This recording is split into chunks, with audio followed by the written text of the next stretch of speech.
Growing up on a grain farm, Dr. Jonathan Somerville had a hunch he might practice as a rural doctor someday.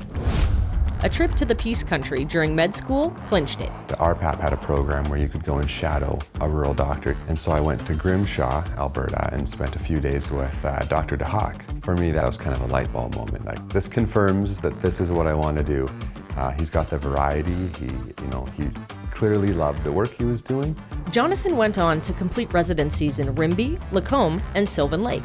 After graduating, he locumed in Sundre, where the local attraction and retention committee made a lasting impression. They brought this huge container of home-baked bread and goodies and like a little card expressing their gratitude that you would come and work here.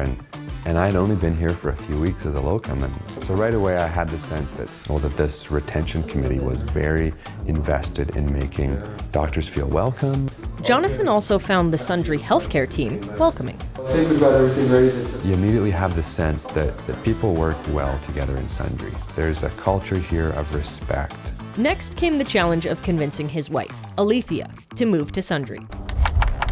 She grew up in Los Angeles and was concerned about feeling isolated and having a lack of friends in Sundre.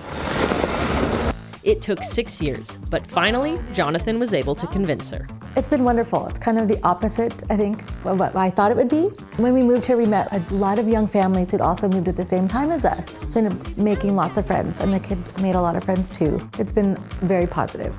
It didn't take long for Aletheia and her family to embrace the acreage lifestyle. They bought a pair of shaggy Highland cows, their daughters started raising chickens, and sold their eggs for spending money. 3 so far? Like this, like I'm 3. Meanwhile, Dr. Somerville advanced from locuming to full-time practice. He loves the variety of rural family medicine. He makes rounds at the hospital, visits long-term care homes, sees patients in clinic, and covers 6 to 8 shifts a month in emergency. Adventure seekers who journey to the nearby Rocky Mountains can make for some exciting times in emergency. Once, he treated a hunter who had been mauled by a grizzly bear.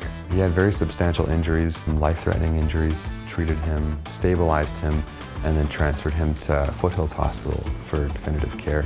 For Jonathan, it was a reminder of how fulfilling rural practice in Sundre can be. There are definitely times where you come home often after a patient or their family has pulled you aside to just kind of say, hey, I want you to know that what you did really helped us. That is very rewarding.